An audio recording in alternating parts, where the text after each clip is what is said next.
거룩하신 지존하신 우리 아버지 하나님, 캄캄한 죄악의 흑암 가운데 영원한 멸망을 향하여 달려가던 저희를 불쌍히 여겨주셔서 복음으로 우리를 불러주시고 또 말씀을 들을 때 우리 마음 문을 열어주시고 영혼의 귀를 열어주셔서 그 복음을 믿고 구원해 주신 크신 은혜와 사랑을 인하여 감사와 찬송을 다시 우리 아버지께 올립니다. 또 지금까지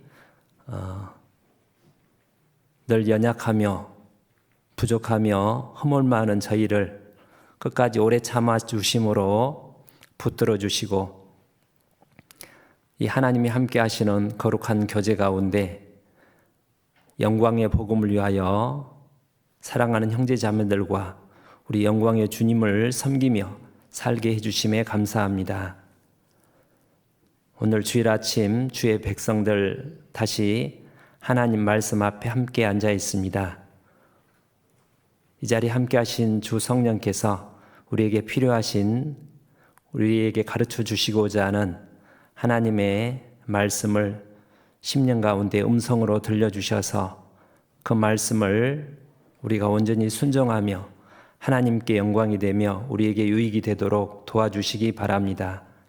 여러 가지 이유로 이 자리에 함께하지 못한 믿음의 식구들을 이 시간 기억하며 그들을 위해서 기도하고 다음 기회에 그들이 저희와 함께 같은 자리에서 교제를 나눌 수 있도록 우리가 할 일을 돌아봅니다. 또 특별히 해외에서 복음을 전하는 선교사님들과 그 동역자들 하나님께서 그 모든 일을 능히 이룰 수 있도록 힘을 주시고 하나님 의지하는 담대한 마음 주셔서 주님 공급하시는 능력과 은혜로 그 모든 것을 이룰 수 있도록 도와주시기 바랍니다. 교제의 시종을 우리 주 아버지 하나님께 부탁을 드리며 우리 구주 예수님 이름으로 기도 올립니다. 아멘. 사도행전 9장을 보시겠습니다.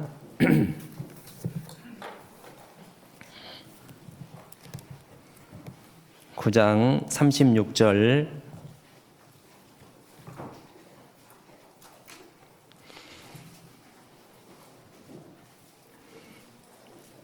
사도행전 9장 36절부터 42절까지 제가 읽어 올리겠습니다.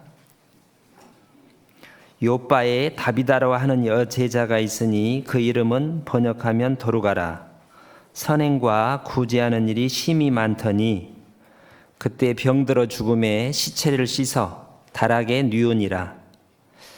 룻다가 요빠에 가까운지라 제자들이 베드로가 거기 있음을 듣고 두 사람을 보내어 지체에 말고 오라고 간청하니 베드로가 일어나 저희와 함께 가서 이르매 저희가 데리고 다락에 올라가니 모든 과부가 베드로의 곁에 서서 울며 도루가가 저희와 함께 있을 때 지은 속옷과 겉옷을 다 내어 보이거늘 베드로가 사람을 다 내어 보내고 무릎을 꿇고 기도하고 돌이켜 시체를 향하여 가로되 다비다야 일어나라 하니 그가 눈을 떠 베드로를 보고 일어나 앉는지라.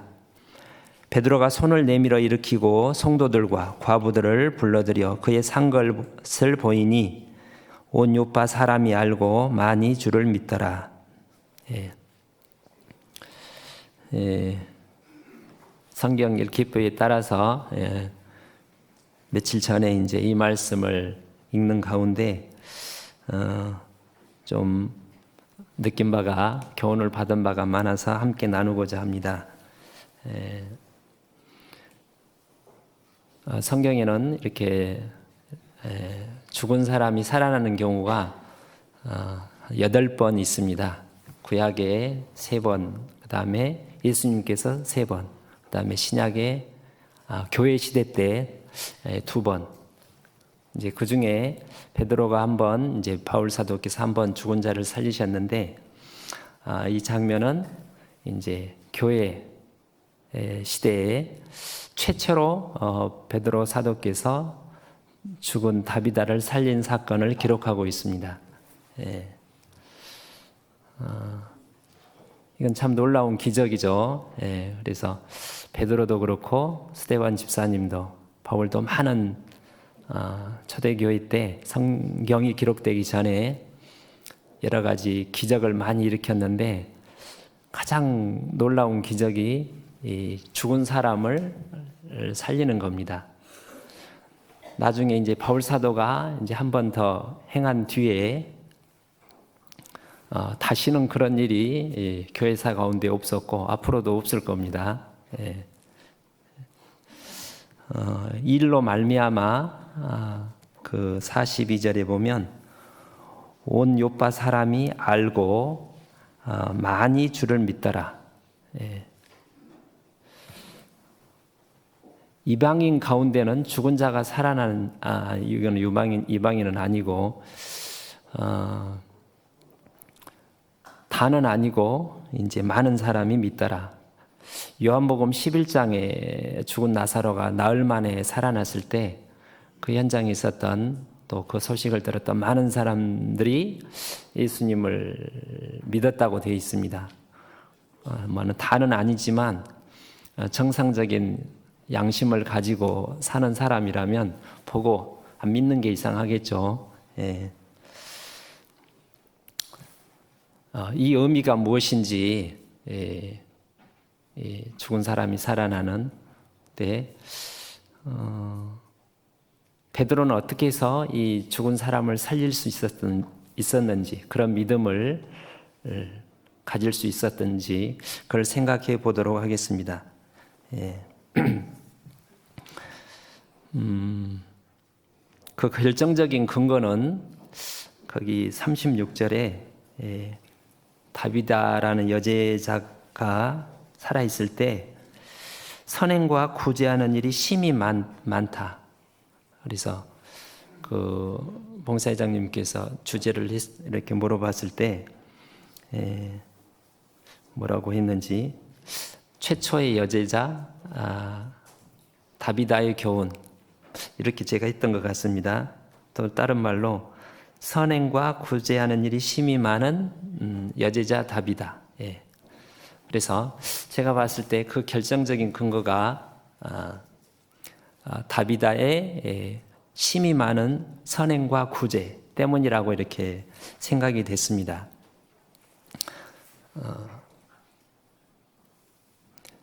보통 사람이 죽으면 뭐 더 이상 어찌할 수 없는 게 정상적인 거잖아요. 예. 물론 슬프기도 하고 사랑하는 사람이 먼저 떠났을 때 슬프기도 하고 보내기 싫지만 그 시신을 붙잡고 통곡도 하고 이렇게 이제 옛날 자네는 이제 많이 매장을 할 때 흙으로 덮으면 그 관을 붙잡고 통곡하고 울부짖지만 결국은 같이 죽을 수는 없고 이제 나오는 거죠. 예, 이제 죽었으니까. 예, 죽기 전까지는 살리려고 이렇게 애를 많이 쓰는데, 그렇죠? 근데 이미 죽으면 이제 어쩔 수가 없는 겁니다. 사람들은 경험적으로, 이성적으로 그 사실을 잘 알고 있습니다. 성경에도 누가복음 7장에 보면 이제 마태복음 7장, 누가복음 7장에도 그렇고 야이로의 회당장 딸이 이제 죽었습니다. 그래서 예수님께 부탁을 해서 오셔서 이렇게 이제 고쳐달라고 했을 때 예수님이 오는 중에 이제 이 딸이 죽었죠. 그래서 굳이 번거롭게 이미 살아있으면 사경을 이렇게 왔다 갔다 할 때는 그래도 희망이 있는데 이미 죽었으니까 굳이 안 오셔도 된다고. 그게 정상적인 사고지 않습니까? 예. 그리고 요한복음 11장에 이제 마르다도 같은 얘기를 합니다. 예수님께서 일부러 늦게 오셔서 이제 나사로 어디 있느냐 같이 가자 그랬을 때 마르다가 이미 죽은 지 나흘이 돼서 냄새가 나는데 뭘 굳이 가시렵니까 하고 이렇게 만류를, 이미 죽었으니까 뭐 죽는 일은 죽으면 이제 포기를 하는 게 정상이죠. 근데 이 다비다라고 하는 이제 자매님께서 죽었을 때 이 오빠의 제자들이라고 돼 있는데 이제 이렇게 깨끗이 씻어서 이렇게 다락에 놓아두었는데 마음이 참 슬펐나 봅니다. 그 장례를 계속 진행했는지는 모르지만 진행해야 되는데 이렇게 하도 안타까우면 이렇게 붙잡고 있는 경우가 있지 않습니까? 제가 작년에 교제했던 서울중앙교회에서 구원 안 받은 말씀을 들었는데 여러 가지 이유로 거부하고 안 받은 분인데 그분이 이제 외국에서 왔어요. 그래서 이제 볼일 한국 보고 돌아갔는데 친아들이 이렇게 어떤 사고로 죽는 일이 있었음을 이제 우리 교회 자매님의 이제 언니인데 그걸 이제 들었습니다. 근데 화장을 하고서도 거의 뭐 한 달 가까이인가 그거를 안 보내고 가지고 있었답니다. 하도 이제 보내기가 어려운 거죠. 어떻게 해야 되지만 계속 살 수는 없지만 너무나 사랑하는 사람이면 그걸 보내기가 어렵지 않습니까? 예.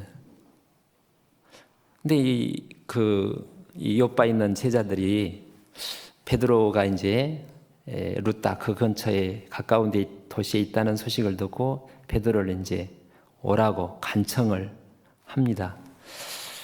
그것도 좀 이상합니다. 이제 그때 이제 앞에 보면 8년 동안 중풍병자 걸린 애니아라고 하는 이제 자매를 베드로가 이제 기적적으로 이렇게 회복시켰는데 그거는 이제 중풍병자고, 근데 여기 이제 다비다는 죽어서 좀 시간이 지난 것 같은데 베드로를 오라고 했을 때 왜 오라고 했을까요? 그것도 좀 제가 생각을 해봤는데 정말 살려달라고 하는 마음으로 불렀을까? 처음부터 그 좀 어떻게 생각이 드십니까? 그냥 어떻게 좀 해보라고 만약에 살려달라고 이렇게 부탁을 했다면 그런 생각을 갖는 게 황당한, 이성적으로 보면 그 부탁을 받았던 베드로도 그 소식을 듣고 다비다라고 하는 아주 훌륭한 자매가 그만 병으로 일찍 이렇게 이제 자연사 하는 게 아니라 병으로 이제 죽은 거 보고 참 안타깝네, 형제들이 많이 슬퍼하겠네, 이렇게 생각은 할 수 있죠. 만약에 와서 살려달라고 했을 때 베드로도 좀 황당했으리라고 생각합니다. 예수님이 3명 살린 것은 이제 주님이시니까 뭐 그렇게 하신 거고, 베드로가 그것을 이제 다 지켜봤는데 그는 이제 예수님이고, 베드로는 뭐 다른 기적은 해봤지만 죽은 사람을 살린 경험은 없습니다. 그래서 이제 오라고 했을 때 가긴 가는데 상태가 어떤가 위독하다 그러면 얼른 가서 어떻게 또 해보겠는데, 이제 돌아가셔서 좀 지났는데 나한테 오락한들 나한테 어떡하라고 그래도 이제 따라갔을 때 제 생각에 내가 고쳐야 되겠다, 살려야 되겠다라는 생각보다는 위로라도 좀 해줘야 되겠다. 데살로니가전서 4장에 있는 것처럼 자는 자들에 대하여는 소망이 없는 사람과 같이 않고 다시 이제 다비다 자매 영혼은 먼저 가고 또 나중에 주님 앞에서 다시 우리가 만나고 또 부활하고 그것을 소망하면서 또 그분 이제 다비다가 사는 것처럼 우리도 열심히 살자고 뭐 같이 이제 어떤 위로라도 할 수 있는 거잖아요. 그런 마음으로 제 생각에 갔으리라고 생각을 합니다. 처음부터 내가 살려야 되겠다, 살려주겠다, 그럴 것 같지는 않습니다. 왜냐하면 그런 일이 그러니까 예수님 교회사 가운데 처음 있는 일이기 때문에 한 번도 이제 경험해보지 못한 일이라. 근데 갔는데 이제 갔죠. 근데 그 상황을 보고 나중에 베드로가 하나님께 기도했으니까 살려냅니다. 왜 그런 생각을 하게 됐을까? 왜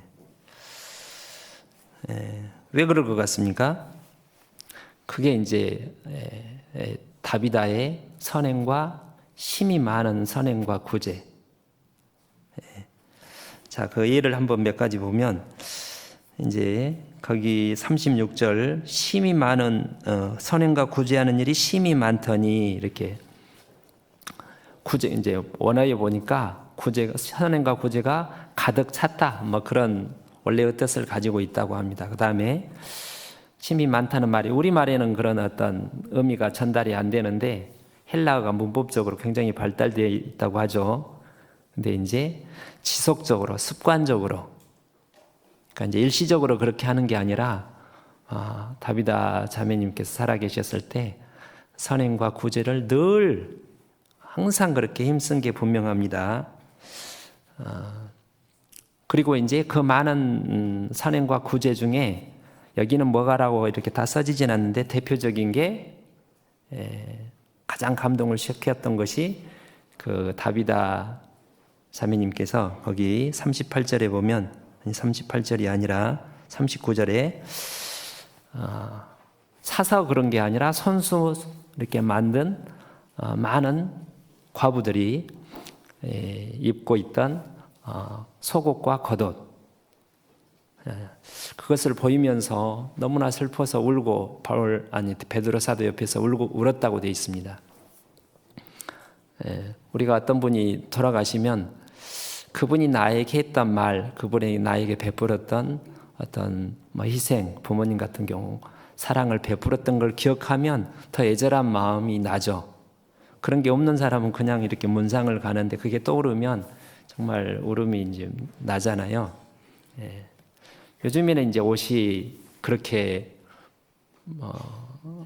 뭐라고 구하는 게 어렵지 않잖아요. 공장에서 대량으로 하니까. 근데 과거에는 아마 배틀에다가 이렇게 옷을 짜서 만드는 게 많은 시간과 노력, 비용이 들었으리라고 생각합니다. 그렇죠? 그러니까 훨씬 우리가 생각하는 것보다 속옷과 겉옷을 만들어 주는 게 쉬운 일이 아니라는 겁니다. 근데 여기 이제 모든 과부라고 되어 있는데 모든이라는 과부들 그래서 모든 과부가 몇 명인지는 모르겠어요. 한두 명은 아닌 것 같고 뭐 수십 명까지는 안 되고 과부가 그렇게 많지는 않으니까 연하무 명 정도 됐다고 한다면 아무튼 그거를 한 번도 아니고 지속적으로 계속해서 오랜 동안 떨어지면 또 해드리고 또 해주고 그리고 모든 과부란 말은 몇 명이냐보다는 한 분도 한 명의 어떤 예외가 없이 모든 과부들을 도울 수 있는 사람을 다 도왔다. 그런 의미라고 생각합니다. 이 과부가 이렇게 어떤 물질적으로 풍부한 과부인지는 성경에 안 나와 있습니다. 보면 그렇게 이제 빈곤한 과부 같지는 않아요. 그렇다고 많은 물질이 넉넉한 부자인 과부 같지도 않습니다. 그랬다면 사서 줄 수도 있을 텐데 선수한 걸로 보면 그런 생각도 들고요. 그 다음에 보통 사람이 이렇게 옷을 쳐다보면 겉옷은 우리가 주목하게 보는데 속옷까지는 볼 수가 없잖아요. 그잖아요. 뭐 속은 이게 오래됐는지 벌써 가까운 가족 아니고는 그걸 볼 수가 없을 텐데 겉옷을 지어줄 수 있는 왜 속옷까지 지어줄 수 있었을까? 굉장히 가까웠을 것 같고 그냥 그 관심의 정도가 아주 깊었다. 뭐 이런 의미로 받아들여졌습니다. 겉만 한 게 아니라 속옷까지 알 정도면 그래서 관심이 굉장히 깊었을 뿐만 아니라 이제 이 속옷을 또 생각하니까 이 마음속 깊은 마음으로 그냥 이렇게 옷만 도와주는 게 아니라 속옷을 지을 정도면 그 과부들이 애절한 사람들이 많죠. 구약 성경에 불쌍한 사람이 이제 대표적으로 고아와 과부니까 그 마음도 위로해주고 격려해주고 힘든 일 때 가서 도와주고 그야말로 친딸처럼 마음을 다해서 목숨을 다해서 그렇게 사랑했던 것 같습니다. 그러다가 이제 37절 보면 병들어 죽었습니다. 이 다비다 자매가 아주 나이가 많은 80대 정도 같지는 않고 제가 이렇게 여러 가지 좀 추정을 해보면 늦은 중년 50대 후반, 60대 이제 아주 나이가 많으면 뭐 손수 배를 가지고 옷을 짜기도 어려울 것 같고, 그리고 또 이제 아무튼 이분이 병들어서 죽었다는 말을 보면 갑자기 이제 병이 들었을 것 같지는 않고 평소에 몸이 약하지 않았을까, 곤받기 전부터 지병이 있다든지. 그래서 이제 몸이 약하면 몸 관리를 잘 하게 되죠. 이렇게 당뇨가 있으면 음식 조절도 하고. 이분이 굉장히 그렇게 좀 생각이 깊고 사려가 깊은 분이 몸도 잘 관리를 했을 것 같은데, 이제 이렇게 구원을 받고 형제 자매를 돌보는 과정 속에서는 이렇게 좀 무리를 하지 않았을까. 원래는 몸을 잘 이렇게 관리를 하는데 계속 과부들을 옷을 짓다가 밤 새벽까지 할 수도 있고 이것만 마취하지 하다가, 그래서 이제 좀 몸에 이상이 있는 겁니다. 그러니까 이제 주변 형제 자매님들이 다비다 자매님 몸도 생각하셔야죠. 그렇게 무리하면 큰일 납니다. 다비다 자매님도 당연히 몸 관리하려고 하는데 이게 이제 하도 사랑이 크다 보니까 그게 조절이 잘 안 되는. 이걸 보다가 이제 또 한 분 그 형제님이 떠올랐는데, 성경 형제님 빌립보서 2장에 보면 2장 3장인가 에바브로디도 형제가 있었죠. 에바브로디도 형제가 빌립보 교회를 대표해서 이제 바울 사도를 돕기 위해서 로마 그 감옥에 이렇게 이제 감금된 곳에 와서 이제 헌금을 가지고 와서 뒷바라지를 하는 가운데 병이 들었다고 되어 있습니다. 그러죠. 원래 이제 약할 것 같지는 않아요. 누군가 뽑았을 때 이렇게 좀 몸도 건강하고 나이도 많지 않고 한 30대 대표로 뽑았는데, 이제 객지에서 생활하면 빌립보는 그리스고 북서부 북동부 지역이고 로마는 뭐 어느 정도인지는 모르지만 이제 이렇게 입맛도 안 맞을 수도 있고 문화도 다르고 다른 나라인 겁니다. 그리고 이제 이렇게 바울 사도를 뒷바라지 하느냐라고 자기를 잘 돌보지 못하다가 이렇게 점점 몸이 약해졌겠죠. 그래서 이제 바울 사도가 에바브로디도 형제님, 이제 좀 잘못하면 점점 몸이 안 좋아지는 게 보이니까 이제 이렇게 빌립보 교회 돌아가시라고, 빌립보 형제들도 그 소식 듣고 다 걱정하고 있으니까. 근데 어떻게 했습니까? 에바브로디도 형제가 죽기에 이르러도 자기 몸을 돌아보지 아니한 것은 저희 부족한 일을, 빌립보 성도들이 바울 사도를 이렇게 섬기는 그 부족한 일을 온전히 하기 위해서, 책무를 다하기 위해서 아닙니다. 저는 좀 계속해서 좀 몸이 안 좋지만 걱정하지 마세요. 이성적이면 가야 되는데 그 어떤 바울 사도를 혼자 두고 가기가 뒷바라지 하는 그 어떤 하나님을 사랑하는 마음이잖아요. 바울 사도를 돕고자 하는 그 사랑의 마음이 너무 크기 때문에, 그러다가 이제 그만 병들어서 거의 이제 죽을 뻔했는데 이제 성도들의 바울 사도의 기도로 이제 살아난 거잖아요. 그걸로 보면 이 다비다 자매도 이렇게 몸을 사리지 않고 계속 너무 무리를 하다가 병이 점점 건강이 악화돼서 이렇게 돌아가신 걸로 이렇게 생각이 됩니다. 성경에 그런 말은 없지만, 그러니까 이제 여유가 있어서 물질도 넉넉하고 건강해서 이렇게 낮에 만들어서 주면 그것도 고마운 일인데, 이 과부들이 이렇게 이 자매님 상황을 잘 아는데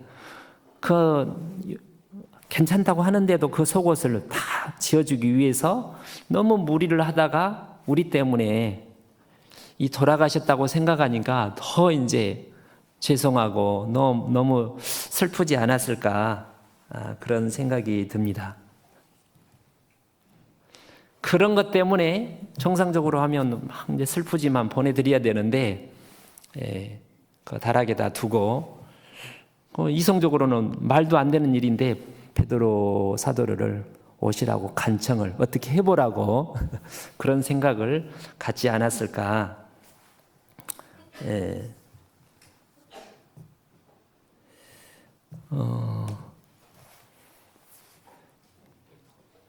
사람이 이렇게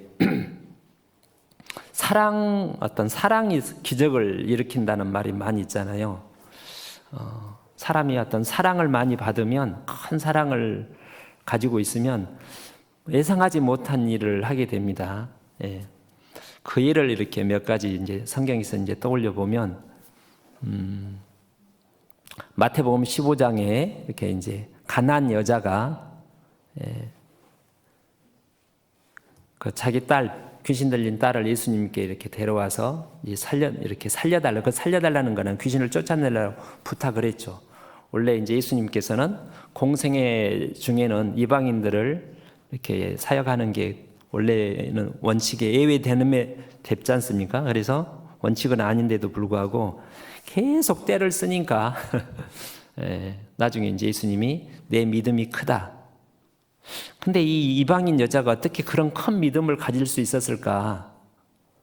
예수님이 믿음이 크다고 칭찬하는 경우가 요구하고 이제 누가복음 7장에 그 로마 백부장 자기 하인을 살려달라고 했던 기이 여겼다고 되어 있습니다. 근데 이방인 여자가 어떻게 그런 큰 믿음을 가질 수 있었을까? 제가 생각했을 때 그 딸을 너무너무 사랑했기 때문에, 그래서 내 딸을 불쌍히 여겨달라고 한 게 아니라 나를 불쌍히 여겨달라고 그렇게 얘기를 했습니다. 그 사랑 때문에 예수님한테 이렇게 자녀들의 떡을 취하여 개들에게 던짐이 마땅치 않다는 말을 듣고서도 아무렇지도 않게 끝까지, 개들도 주인의 그 떡부스러기는 먹지 않습니까? 라고 이렇게 매달렸죠. 그래서 그 사랑이 그런 어떤 이 비이성적인, 어떻게 보면 기적과 같은 생각을 하게 되고 매달린다는 겁니다. 누가복음 7장 그 아까 로마 백부장인데도 불구하고 이렇게 이제 병들었을 때 예수님한테 사람을 보내서 이렇게 고쳐달라고 한 그 백부장도 종을 사랑하는 종이 병들었는지라 이렇게 되어 있습니다. 옛날 종들은 이렇게 이제 그냥 노예잖아요, 노예. 뭐 아무 관심도 없을 거 아닙니까? 무슨 기계 부속품처럼. 좀 마음이 좋은 주인이라면 좀 약이라도 좀 주고 안 됐다 좀 쉬어라 그렇게 하더라도 알지도 못하는 예수님께 멀리 사람을 보내서 와서 고쳐달라고 간청을 유다 장로들을 통해서 부탁을 보통 그렇게는 안 할 거라고 생각합니다. 이 종이니까. 근데 굉장히 사랑했다고 이렇게 성경에는 이렇게 되어 있습니다. 왜 사랑했는지 성경에 나와 있지 않지만, 그러니까 사랑하는 종이 뭐 친자식처럼 생각을 했는지 이렇게 병들어 죽어가니까 예수님을 이렇게 예수님께 가서 종 좀 이렇게 죽어가는 종을 살려달라고. 그러니까 사랑하게 되면 이제 그런 생각을 하게 된다는 겁니다. 그러니까 이 과부들도 그렇고 이제 과부들의 얘기를 쭉 보십시오. 이렇게 베드로 사도님 이게 오시고 그렇게 이 자매님께서 훌륭한 일을 밤늦게까지 이렇게 자신을 돌보지 않고 있어서 이렇게 돌아가셨다고 막 우는 거잖아요. 계속 베드로 사도가 그것을 쭉 보고 이제 위로하러 왔다가 위로하기 위해서 왔다가 곰곰이 생각했을 거예요. 이걸 어떡하지? 베드로 사도의 마음도 감동이 크게 됐으리라고 생각합니다. 그래서 이걸 하다가 하나님께 기도해서 이 과부를 살려달라고 해야 되겠다라는 생각을 이제 어느덧 하게 됐으리라고 여겨집니다. 제 생각에. 처음부터 그런 생각을 한 게 아니라, 그리고 기도할 때도 잠깐 기도한 건 아니고 다 나가기 한 뒤에 얼마의 시간이 지났는지만 꽤 오랫동안 간절하게 하나님께 부르짖었을 거라고 생각합니다. 그 예를 이제 이렇게 또 성경에서 확인을 해보면, 첫 번째 이제 죽은 사람이 살아나는 경우가 열왕기상 17장 사르밧 과부의 이제 아들입니다. 그 하나님의 엘리야를 이방 과부, 가난한 과부에게 보내서 이제 그 상황은 아시죠? 그래서 이제 그 공개를 받고 이제 살고 있는데 굉장히 친했겠죠?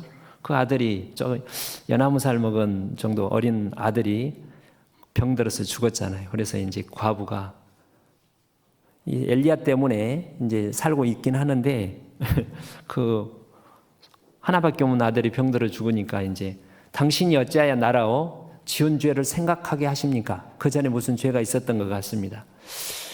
하도 이제 죽었는데 그것도 어떨 수 없는데 이 과부도 하도 이제 어떻게 눈앞이 캄캄하니까 그렇게 이제 원망 아니 원망을 이렇게 이제 엘리야가 그렇게 한 건 아니지 않습니까? 그렇게 부르짖을 때 엘리야가 그를 보고 있다가 그 시신을 가지고 자기 방에 들어가서 이렇게 이제 울부짖습니다. 예. 나를 섬기던 이 과부 아들을 왜 죽게 했습니까? 이건 하나님의 영광을 가리는 일이고 하나님의 종으로서 저희 사역에도 방해가 되는데 하나님 이걸 살려줘야 됩니다. 하나님의 영광을 위해서.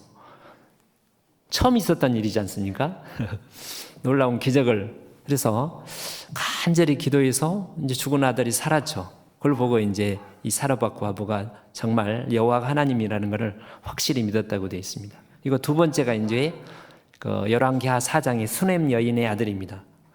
거기서도 이제 수넴 여인이 자원에서 늘 엘리사 선지자와 그 사환을 지날 때마다 초대해서 잘 대접하고 공개하고 저기 지붕 위에다가 좋은 방을 마련해 가지고 쉴 수 있도록 그렇게 했지 않습니까? 그래서 나중에 이제 엘리사가 이제 뭐 도와줄 일 없냐 하다가 이제 아기가 없다는 사실을 알고 기도해서 아기가 낳은 겁니다. 근데 이제 이 아이가 또 어떤 병으로 이제 죽어버렸잖아요. 그때 이제 엘리사도 또 먼저 그 사환이 이렇게 엘리사의 지시를 받고 막 달려가서 지팡이를 놓으라고 그러니까 놓는데 아무 일이 없었죠. 뭐 아무 일이 없던데요. 이제 엘리사가 도착했습니다. 그 굉장히 친했을 텐데 선지자님 선생님 오셨어요 하고 따라다니는 그 아이를 보고 그 시신 위에 올라갔다고 돼 있어요. 손에 손을. 보통 이제 사람이 죽으면 처음에는 따뜻하다가 점점 식지 않습니까? 굳어지고. 구약에 이제 시신은 만지면 안 되게 부정한 일로 돼 있는데 시신 위에 와서 이렇게 오랫동안 있었습니다. 이렇게 차차 따뜻해졌다고 돼 있어요. 이 죽은 아이가 갑자기 살아난 게 아니라 온기가 전해져 가지고 이제 살아난 겁니다. 조금씩. 그리고 바로 한 게 아니라 또 일어나 가지고 왔다 갔다 너무 힘든 거예요. 예수님이 3번 기도한 것처럼 다시 왔다 갔다 좀 마음에 가다듬고 나서 찬양을 하고 또 묵상하고 나서 너무 힘든 일이기 때문에 다시 올라가서 이렇게 이제 기도하니까 7번 재채기하고 살아났다고 돼 있어요. 나사로를 살리는 경우도 이제 예수님께서 나사로하고 여동생 마르다 마리아를 되게 사랑했다고 돼 있죠.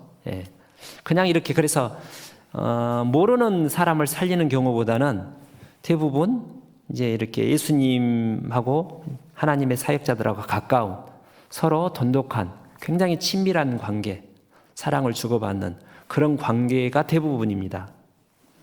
그렇지 않는 경우도 있는데 이제 그 나인성 과부 같은 경우는 너무 그 과부가 독자의 아들이 죽는 모습을 보고 너무 그게 너무 불쌍해서 이제 살려준 케이스고. 아무튼 베드로가 처음부터 그렇게 한 건 아니고 하나님께 기도해서 살려야 되겠다는 어떤 생각을 갖고 기도를 하고 이제 나중에 이제 확신을 가지고 다윗아 일어나라 하고 나중에는 명령을 합니다. 그게 이 다윗의 힘이 많은 사랑과 구제, 그것을 혜택을 그 은혜를 받았던 요빠 제자들, 형제 자매들, 특히 모든 과부들이 울면서 이렇게 어떻게 좀 해보시라고 하는 모습을 보고 베드로가 그런 생각을 가졌을 거라는 겁니다. 그래서 사랑이 참된 진실한 말로만이 아니라 행함을 통해 나타난 참된 사랑이 이렇게 우리가 전도하고자 하는 분들이 대부분 마음이 강팍하잖아요. 차갑고 아주 죽은 사람처럼 영적으로 그 마음이 단단하고 돌처럼 단단한데 그 마음을 어떻게 변화시킬까? 이걸 통해서 보면 이거는 이제 구원받은 자매긴 하지만 이방인도 똑같은 거죠. 계속 저분이 우리가 가족이나 이웃들을 전도하게 되는데 정말 한두 번이 아니라 진실로 나를 걱정하고 있고 염려하고 있고 사랑하고 있구나. 그렇게 이렇게 가까운 가족들라도 그런 걸 느끼기가 쉽지 않은데 지속적으로 계속 보여준다면 마음이 다는 아닐지라도 높겠죠. 마음 문을 열겠죠. 하나님께서 역사를 하시겠죠. 그렇게 생각이 듭니다. 근데 다비다 자매님은 어떻게 해서 이게 분명히 사람의 힘은 아니고 본성은 아니고 하나님께 받은 사랑으로 하나님의 사랑으로 은혜와 사랑으로 자발적으로 한 게 분명하잖아요. 어떤 의무감으로서 하는 것은 한계가 있습니다. 하다가 이제 시간이 지난다든지 너무 심하면 이제 나는 여기까지 이런 생각을 할 수밖에 없는데 이 다비다는 하나님의 사랑으로 할 수 있었을까? 왜 할 수 있었다고 생각합니까? 누가 주께 먼저 드려서 갚으심을 받겠느냐? 우리가 어떤 하나님을 위해서 교회를 위해서 조금 뭔가를 했다면 진실로 먼저 하나님께 받으니까 그걸로 할 수 있는 거죠.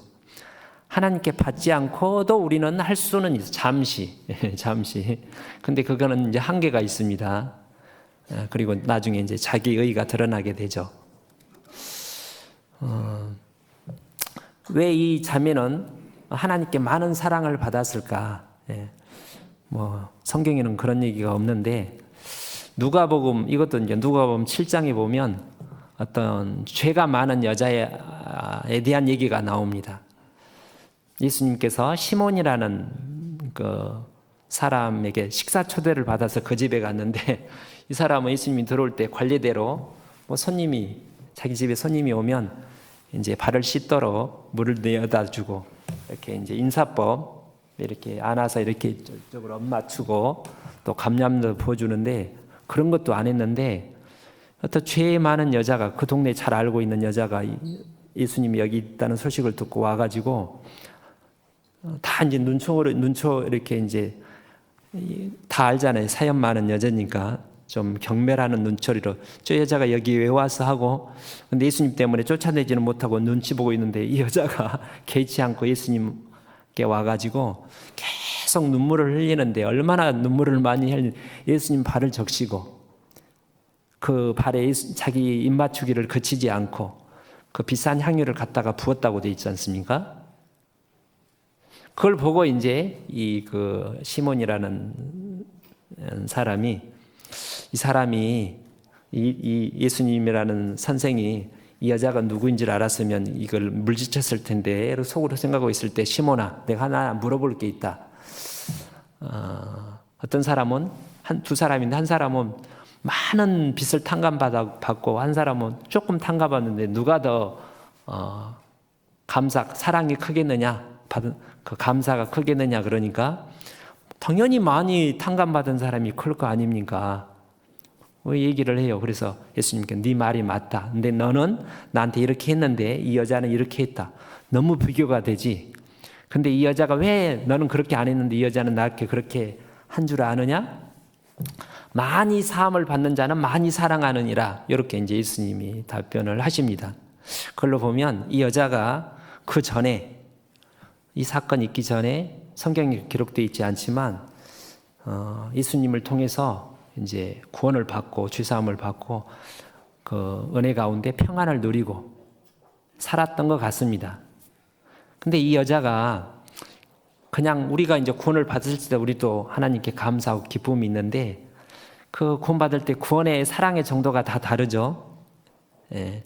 더 진리를 찾고 많은 고생 가운데 구원을 받은 분들은 더 감사하게 됩니다. 저는 구원받을 때 구원의 기쁨이 한두 달 이렇게 좀 왜 그렇게 기뻤는지도 모르게 이렇게 좀 기뻤는데요.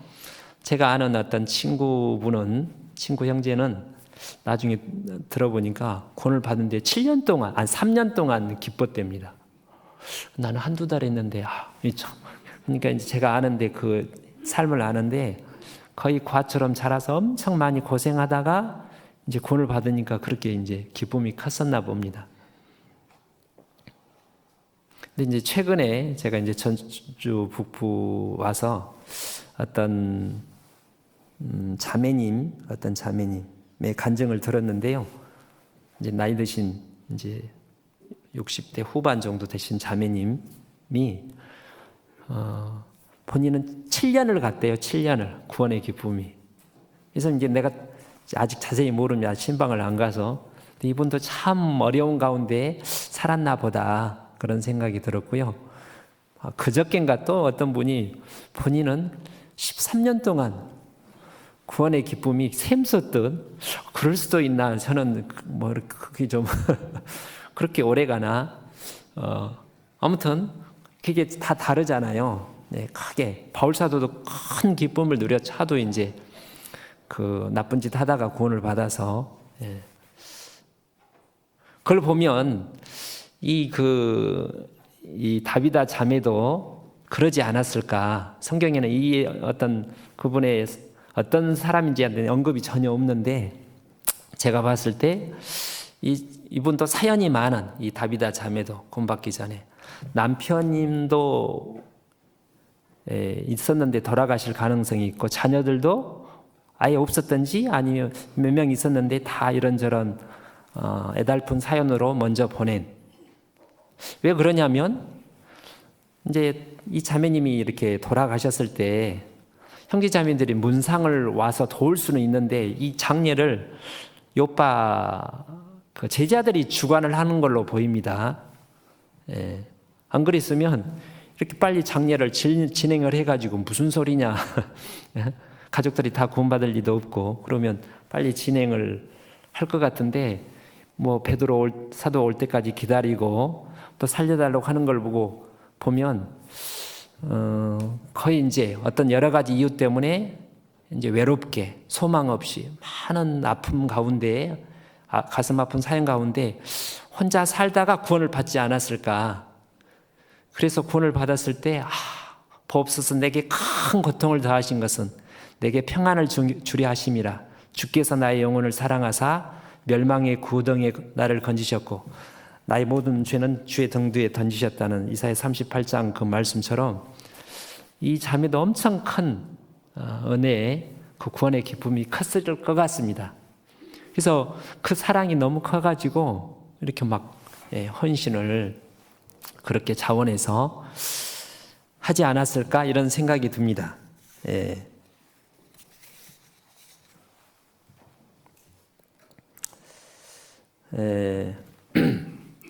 다시 이제 본문을 보시면 36절에요. 그래서 어떻든 이 그 베드로 사도가 이 요빠 제자들 과부들의 부탁을 받고 기도해서 살려야 되겠네. 기도 가운데 확신을 얻고 살려서 많은 그 요빠 사람들이 이를 통해서 이제 복음의 역사가 나타난 거죠. 그 결정적인 가장 큰 이유가 여기에 도로가 자매의 심이 많은 선행과 구제였다는 겁니다. 그래서 우리는 어떻습니까? 구원받은 뒤에 심이 많은 구제와 선행과 구제를 하고 살아왔나요? 작년에는 어땠습니까? 또 올해는 어떤 계획을 마음가짐으로 살아가고 있나요? 연말 연초에 우리가 한 해를 돌아보고 또 동계수련을 통해서 말씀을 듣고 새해를 계획하면서 대부분이 조금씩은 다르겠지만 올해도 내가 복음을 열심히 더 많은 사람에게 우리 가족과 친지 이웃들에게 전도해야 돼. 그런 생각은 대부분 갖죠. 뭐 당연한데 근데 그게 쉽지가 않잖아요. 예. 근데 그 이유 중에 하나가 말로만 전도하고 실제로 어떤 이렇게 실질적인 어떤 선행과 구제가 결여되어 있기 때문에 그럴 가능성이 있다는 겁니다. 다는 아니지만 요인 중에 하나가. 제가 이제 서울중앙교회에 작년까지 이제 있었는데 특히 이제 자매님들이 말씀을 많이 들어요. 주일 수요일 말씀 듣고 뭐 저모임 하면 1시간 듣고 그 다음에 별도로 듣는 분도 있고 따로 별도로 뭐 듣는 분도 있고 얼마나 많이 그 다음 묵상도 하고 또 교제도 어머니 교제, 원래 교제, 조교제, 뭐 묵상 교제 얼마나 많이 교제하고 이렇게 봉사하잖아요.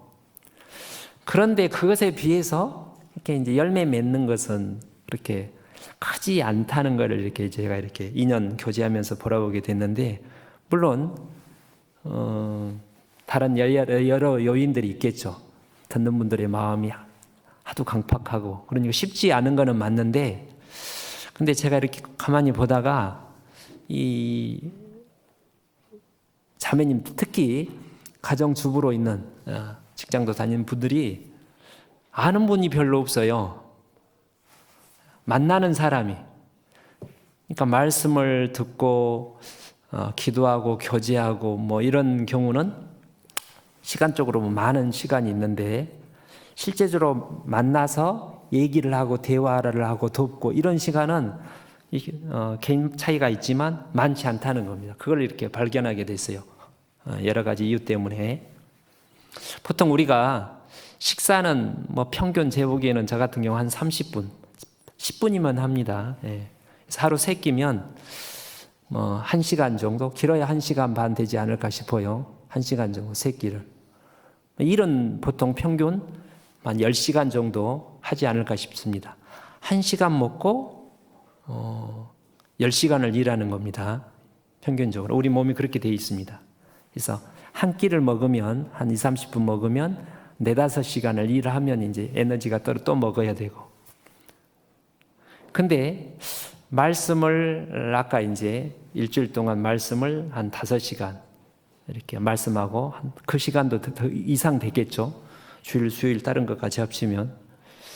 근데 어떤 분이 예를 들어서 밥은 10시간 먹는데 5시간 먹는데 일은 30분 한다. 그러면 어떻게 되겠어요? 이게 이제 비정상이 되는 우리 몸이 그렇게 돼 있지 않지 않습니까? 한 1시간 먹고 한 5시간 일하고 이렇게 해야지 이렇게 에너지 수급이 원활하게 되는데 나는 5시간 먹고 1시간 일하겠다. 그 말이 안 되는 거죠. 근데 이제 영적으로 보면 우리가 많은 말씀을 읽고 듣고 교제를 하는데 우리가 나가서 만나서 선행을 베풀고 돕고 하는 일은 상대적으로 너무 작은 것 같다는 거예요. 그것은 좀 이게 좀 균형이 안 맞는 것 같다. 그런 생각을 해봤습니다. 그러면 제가 이제 그럼 어떻게 계속 선행을 계속 누구한테 찾아서 선행을 하는가? 어떻게 선행을 하냐면 있는 자리에서 내가 있는 자리에서 직장이면 그거 우리 이제 직장 상사 사장님, 까다로운 부장님, 그 다음에 아주 이기적인 직장 동료, 아주 나를 이렇게 치고 올라오려고 하는 직장 후배라든지 주변 직장에서 또 학교에서 아주 공부 서로 눈치 보면서 점수 좀 이렇게 따려고 경쟁을 하잖아요. 좋은 정보는 안 알려주고 경쟁 상대니까. 또 집에서 또 마을에서 어떤 인권 문제로 아무튼 내가 현재 있는 그곳에서 이제 선행을 베푸는 거죠.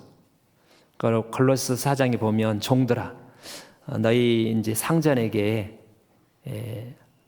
갖다 자원하는 마음으로 기쁜 마음으로 우러나서 죽게 하듯 하라 그러잖아요. 저도 직장 생활 해봤을 때 이제 새해가 되면 업무 분장을 하면 이제 좀 까다롭고 어려운 일은 이제 상대방이 은근히 넘기려고 하는 치열한 눈치 싸움이 이렇게 이제 있죠. 그럼 마음 약한 사람이 이렇게 떠안게 되고 뭐 그런 일이 있는데 뭐 공정하게 이제 하는 건 필요하지만 혹시 우리가 내가 좀 더 편하려고 더 이기적인 그런 이제 본능이긴 한데 그런 모습을 보이면 뭐 똑같은 사람이 되는 거죠. 그때 내가 이제 힘든 일이면 저분이 좀 몸도 안 좋으면 내가 이제 그거를 주님의 이름으로 해야 됩니다. 주님의 이름으로. 내가 원래 좋은 사람이니까 그건 아무 효과가 없어요. 예수님 이름으로 하라고 되어 있습니다. 나도 원래 이기적인 사람인데, 그러니까 원래 저 사람은 그래서 그런 건 별로 효과가 없는데 저 사람이 그럴 사람이 아닌데 저 신앙 때문에 저렇게 변했네. 그러면 이게 이제 유익이 많이 되죠. 그래서 예수님 이름으로 내가 이제 떠안고 힘든 일도 하고 돕고 그렇게 하면 이제 그러한 삶을 살 때 이제 그게 복음의 유익이 됩니다. 그렇죠? 잘 아시는 대로 예수님께서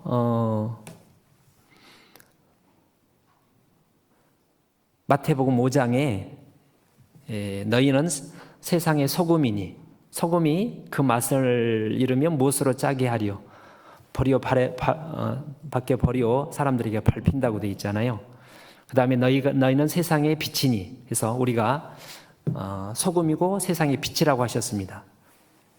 그래서 빛을 등경을 어디 밑에다 두는 게 아니라 가장 중앙에서 많은 사람이 볼 수 있는 곳에 등을 두지 않느냐 하고 그럼 빛이 뭡니까? 그 뒤에 너희도 이와 같이 너희 착한 행실을 보고 사람들이 하나님께 영광을 돌리게 하라 그렇게 돼 있어요. 그러니까 빛이라는 것은 빛의 속성은 일단 떠오르는 것은 거룩한 건데 뭐 거룩한 것도 되지만 그 말씀에 따르면 너희가 세상의 빛이라는 말은 선한 행실을 하라는 겁니다. 그리고 소금도 자기를 희생해서 자기가 녹아서 다른 음식을 맛있게 하는 거니까 결국 그것도 희생이겠지 않습니까? 선행을 구제를 하려면 자기 뭐 시간이나 물질이나 뭐 모든 면에서 자기를 희생할 수밖에 없는 거잖아요. 결국 사랑인데 그 사랑이 구체적으로 선행과 구제를 통해서 드러나는 겁니다.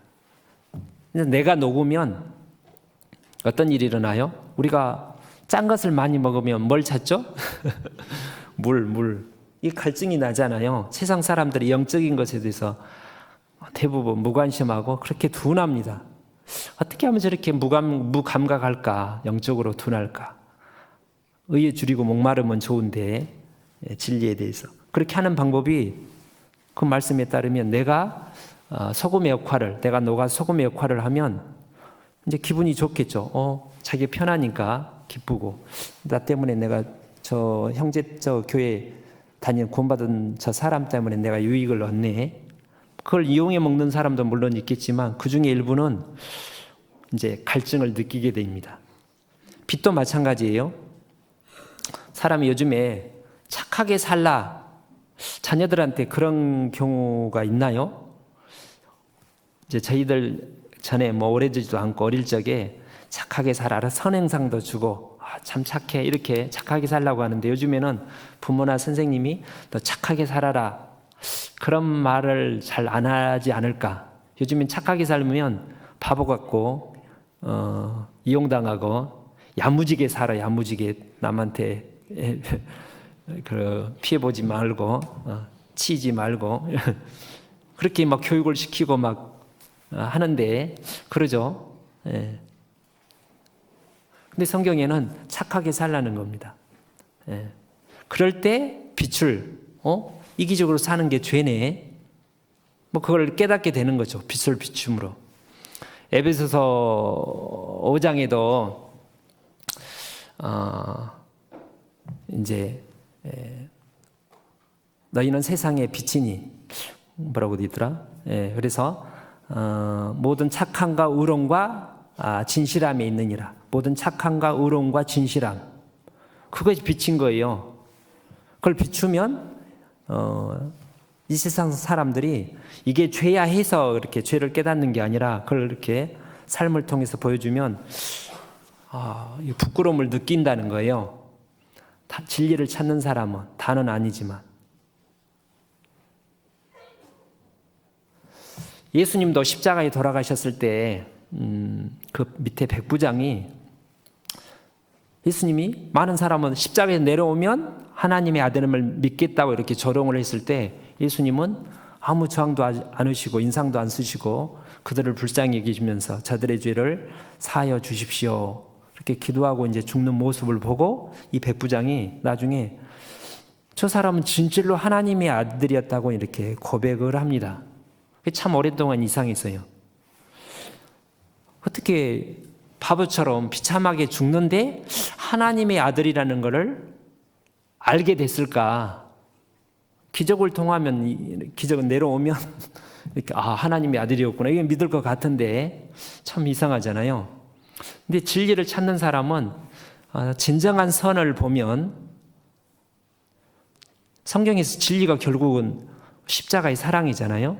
그걸 보면 이렇게 이게 진리다. 그걸 찾고 있는 사람들이 세상에서 찾는 것이 결국은 참된 진실함, 영원한 사랑이죠. 예수 그리스도의 십자가의 사랑인데 그게 그건지도 모르고 살고 있지만 그걸 모르잖아요. 성경 그렇게 돼 있는데 그거는 이제 예수님이 그렇다고 그러면 그거는 이제 옛날 옛처럼 들리고 근데 너는 말은 않지만 예수님의 우리가 제자로서 예수님과 같은 그런 모습을 보여줄 때 이게 진짜네 라는 것을 이제 깨닫는다는 겁니다.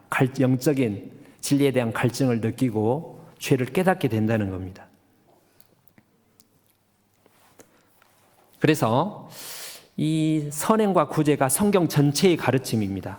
성경 전체. 예를 들어서 신명기 구약에도 나그네와 고아와 과부를 돌보고 나그네를 잘 돌보라고 신명기 10장에 이렇게 되어 있습니다. 하나님이 그 백성들에게 하나님께서 너희들도 애굽에 있을 때 나그네였겠느냐. 나그네를 잘 이제 외롭고 집을 떠난 힘든 사람들이죠. 객지에서 사는 잘 돌보라. 그리고 이제 자기 서금에서 모여서 세 번째 그 11조가 세 가지 종류가 있는데 그 11조를 잘 보관했다가 레위인과 고아와 과부를 나누어 먹어라. 그러면 축복을 받는다고 되어 있습니다. 이게 한결같은 성경의 이렇게 정신이죠. 예수님 자신이 나는 선한 목자라. 선한 목자는 목숨을 버리는 이라. 하나님이 사랑이기 때문에. 잘 알고 있는 말씀이 에베소서 이제 2장이잖아요. 우리가 선행으로 구원받았어요? 은혜로 구원받았어요? 네. 선행으로 구원받은 건 아닙니다. 은혜로 구원을 받았지만 너희는 선한 일을 위하여 지으심을 받은 자니 이를 행하려 함이라 이렇게 되어 있습니다. 그러니까 예수님이 선한 일로 믿고 우리는 구원을 받았지만 구원받은 뒤에는 선을 행하라는 겁니다. 다른 사람이 믿을 수 있도록. 선한 사마리아에 대한 비유도 그래요.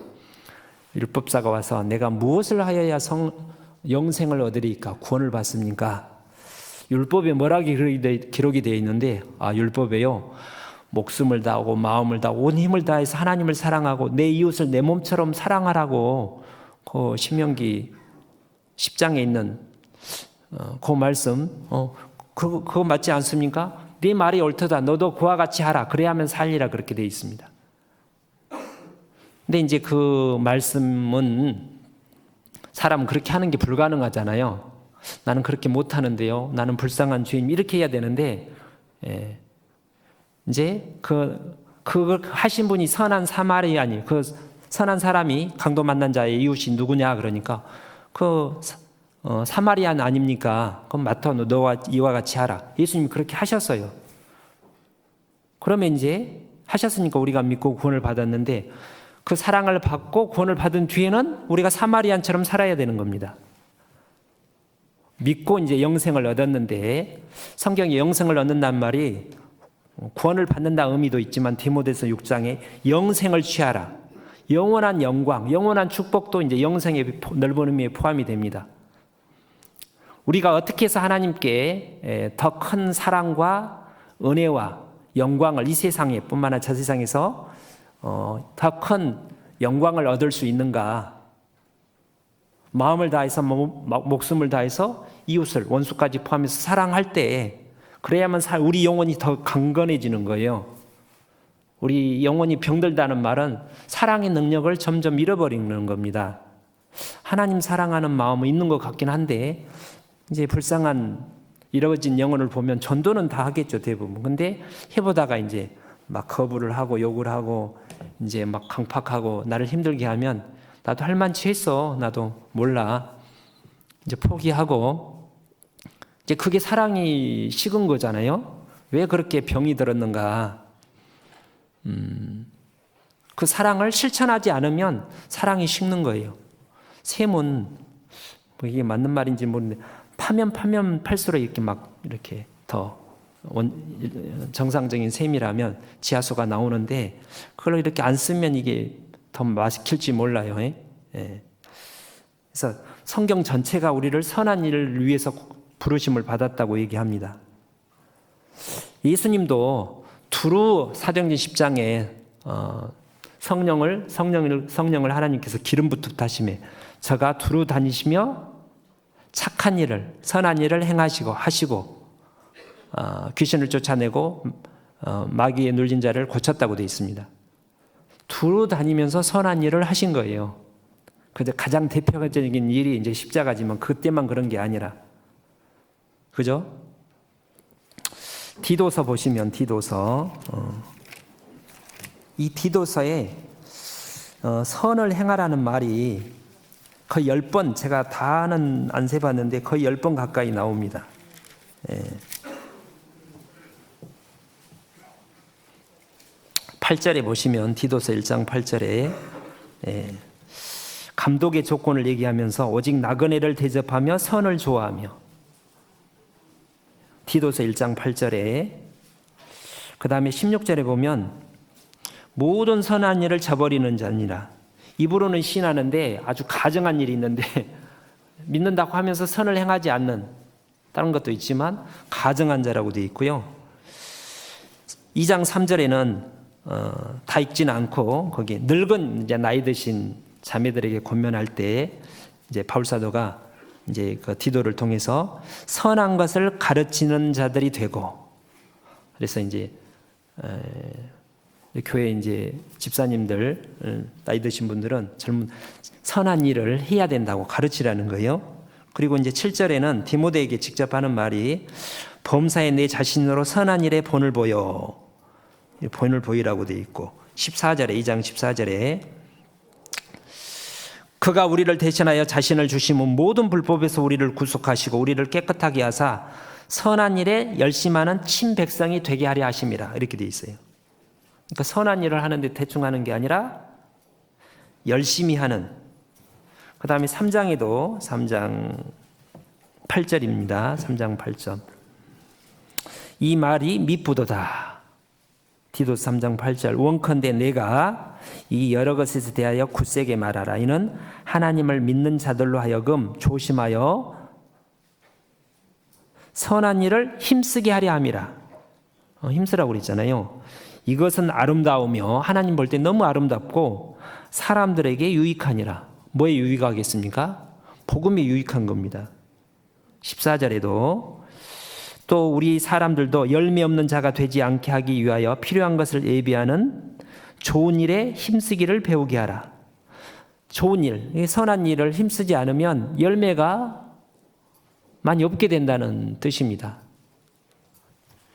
그러니까 이게 한 구절이 아니라 이 디도서 전체에 목회서신 아주 중요한 교훈, 생활의 중요한 교훈이 선한 일을 행하라는 겁니다. 그죠?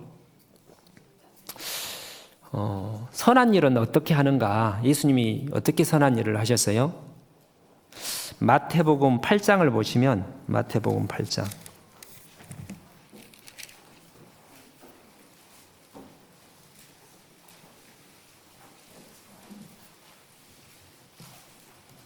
마태복음 8장 2절에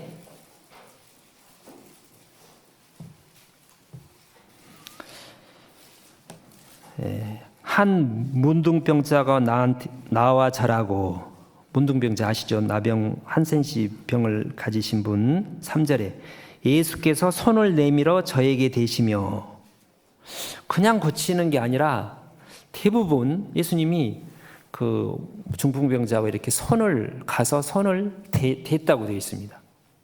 원래 문둥병 환자들은 접촉하면 안 되는데, 이제 문둥병이라는 말은 아주 그렇게 혐오스럽고, 요즘으로 하면 이제 코로나 걸려가지고 콜록콜록하고 막 굉장히 위독한, 그러면 이제 격리를 해야 되는데, 그럼 어떻게 해야 돼요?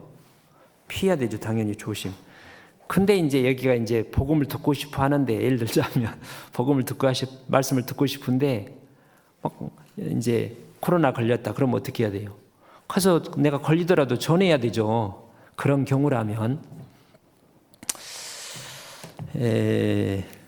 그런 7절에 보시면, 여기 7절에도 밑에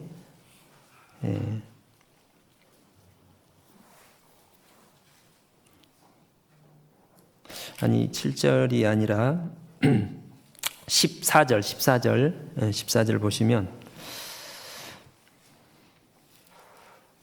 같이 한번 읽어보실까요? 예수께서 베드로의 집에 들어가사 그의 장모가 열병으로 앓아누운 것을 보시고, 15절, 저는 이것 제가 읽겠습니다.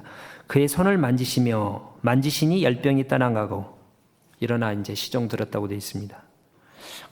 이제 베드로의 장모의 손을 만졌어요. 만지려면, 만진단 말은 이제 접촉한다는 의미입니다. 그러니까 일단은 안 만나는 것보다 전화를 하는 게 좋고, 문자보다는 직접 목소리를 듣는 게 좋고, 목소리를 듣는 것보다는 직접 보는 게 더 좋아요. 제가 이제 해외에 있을 때, 선교사로 있을 때 영상으로 저희 어머니랑 이렇게 가족들이랑 영상할 수 있죠.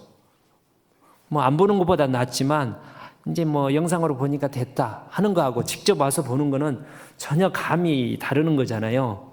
그렇죠? 예. 그래서 직접 가는 겁니다. 직접. 예수님이 갔어요. 가서 이제 그래서 만지시고 대화도 하고, 보면 사람이 어떤 상황을 보는 거하고 듣는 거하고 좀 다릅니다. 들어도 이제 기도를 하는데 직접 그 안타까운 상황을 보면 더 간절한 마음이 우러나게 돼 있어요. 그러니까 예수님이 가다가 나인성 과부 아들이 죽었을 때 과부가 얼마나 서럽게 울었겠습니까? 그걸 보시고 이제 물론 예상 알고 계셨지만 멈춰서 불쌍하니까 보시니까. 그래서 여기도 아까 이제 우리가 선행을 하려면 가야 된다는 거예요. 가서 보고 듣고, 요즘에는 이제 아까 이제 선행과 구제, 먹을 것이 없는 사람은 대부분 평균적인 웬만한 사람은 그런 분들은 거의 없을 것 같아요. 현재 우리나라 상황 속에서는 그러지 않나요? 정부에서도 이렇게 기초연금도 주고 하니까 그래도 어려운 분이 가끔씩 있을 수는 있는데, 대부분이 반대로 이제 정신적인 문제가 많잖아요. 정신질환도 많고. 겉으로는 모든 게 이제 외적으로는 여유가 생기고 넉넉해졌는데, 마음은 이제 병들고 더 외롭고 병이 더 많아졌어요. 근데 편을 잘 안 하죠. 친자매한테도 좀 잘 안 하는 경우도 있고. 근데 누군가한테 털어놓고 싶습니다, 사람들은. 그렇죠? 자기 사연을 들어주고 싶어 찾는 거예요. 가서 들어주는 겁니다. 그러면 가야 된다는 거예요. 16절에 저물매 사람들이 귀신 들린 자를 많이 데리고 예수께 오거늘 예수께서 말씀으로 귀신들을 쫓아내시고 병든 자를 고치시니. 17절 이는 이사야 선지자로 하신 말씀에 우리 연약한 것을 친히 담당하시고 병을 짊어지셨도다. 연약한 거를, 이게 이제 이사야 53장을 인용한 건데, 연약한 걸 짊어졌다, 병을 짊어졌다. 이제 이거는 영적으로 보면 예수님 우리 죄짐을 짊어지신 거잖아요. 우리가 다른 사람의 죄짐을 짊어질 수는 없어요. 우리는 하나님이 아니니까. 근데 연약한 거를 짊어지는 방법이 성경에 있는데 그게 이제 들어주는 겁니다. 그 고통스러운 사연을 듣는 게요 쉽지가 않아요. 예. 작년에 이제 저희가 이제 이렇게 전도를 하는데 친지 중에 어려운 굉장히 사연이 힘든 삶을 만난 어떤 친지가 있는데 제가 처음에는 저한테 얘기 안 타가 우리 자매한테 저한테도 계속 한 2, 3주에 한 번씩 전화를 해가지고 한두 시간 얘기해요. 막 그 비슷한 내용입니다. 반복되는. 그걸 듣고 있으면 그게 힘든 거예요. 또 저희 이제 그 처남댁을 작년에 전도를 했는데 이제 작년 학위 수양에 모셔갔는데 말씀을 잘 들었는데 딱 복음에서 이렇게 상담을 하는데 막 울고 나중에 보니까 이제 그 다른 교회 다니다가 상처를 받아가지고 뭐 이제 서러운 너무 그거를 계속 이제 저희 자매한테 털어놓는 거예요. 계속 들어주고 저희 작은 어머니도 여러 번 말씀을 들었는데 저희 작은 아버지 때문에 이제 속상한 일이 많아가지고 학예 수양회 때 저희 자매가 이제 이렇게 인도했는데 계속 한 2박 3일 동안 얼마나 그냥 우리 자매가 그러시냐고 듣는데 정말 괴롭대요. 그거를 계속 듣는 게. 예. 나중에 가면서 마지막 가면서 고마워 그 얘기를 하던데 누군가 들어줄 사람을 찾는 거예요. 구원을 받으면 예수님한테 쏟아부으면 되는데 얘기할 사람이 없잖아요. 그러니까 들어주는 게 이게 짊어지는 거예요. 예. 그렇죠? 그래서 아까 이제 차남댁 같은 경우는 나중에 돌아와서 마음을 열고 바로 받아들이고 구원을 받더라고요. 예. 들어줘야 된다. 들어주려면 모르는 사람한테 바로 자기 사연을 얘기하는 사람이 얼마나 있겠어요. 자주 만나서 정말 이렇게 이제 신뢰 관계가 쌓일 때 왔다 갔다 하면서 친해지고 신뢰 관계가 쌓을 때 자기 얘기를 이제 들어놓는데 뭐 그런 거 가지고 그래요. 그러면 이제 입을 닫아버리는데 그러시냐고 이 목자 이런 양인 겁니다. 예수님이 불쌍히 여겼다고 그랬는데 이 세상 사람들이 영혼이 그렇잖아요. 아버지를 떠난 고아죠. 참된 신랑 예수님을 모르는 과부들이고. 그러니까 얼마나 세상살이가 영적으로 힘들겠어요. 그거를 이제 예수님 대신 계속 들어주는 거예요. 그러려면 가서 친해져야 된다는 거예요. 그게 착한 일이라는 겁니다. 경제적으로 도와주는 것만 착한 일이 아닌 거. 그 다음에 또 이제 연약한 걸 짊어진다는 말이 기도해 주는 거라고 생각합니다. 다니엘서의 9장에 보면 느헤미야 1장에도 그렇고 다니엘이 죄 얼마나 경건한 사람입니까? 근데 나와 우리 백성 자기가 죄 짓는 것처럼 이렇게 기도를 해요. 예수님이 십자가에서 그렇게 하셨고 스데반도 그랬잖아요. 저들의 죄를 이렇게 돌리지 말라고 하면서 이렇게 죽어갔는데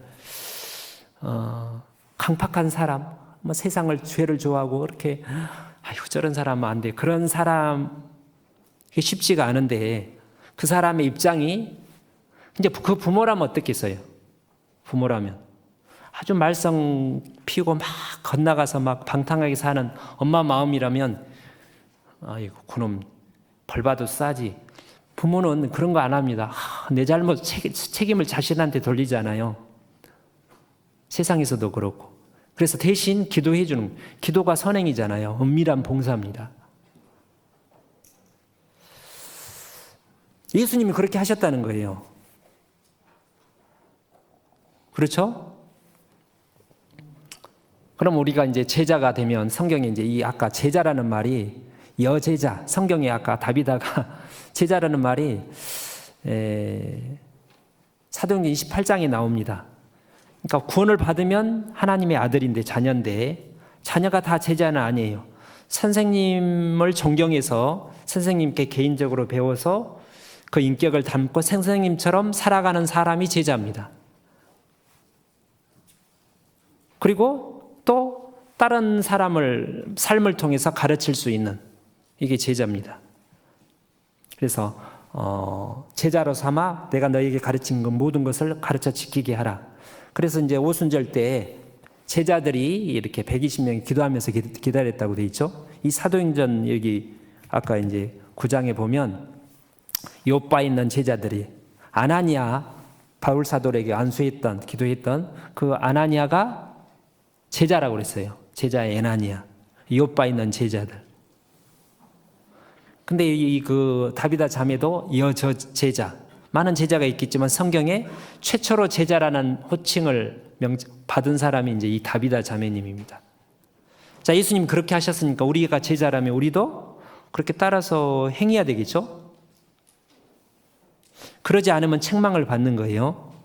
마태복음 25장에 이제 예수님께서 양과 염소를 이렇게 구별할 때 오른쪽에 창세로부터 복받은 자들이요 해가지고 내가 줄였을 때 먹을 것을 주었고 아팠을 때 고쳐줬고 병들을 때 찾아와 주었고 감옥에 있을 때 찾아왔고 옷을 벗었을 때 입혔느니라 그렇게 돼 있죠.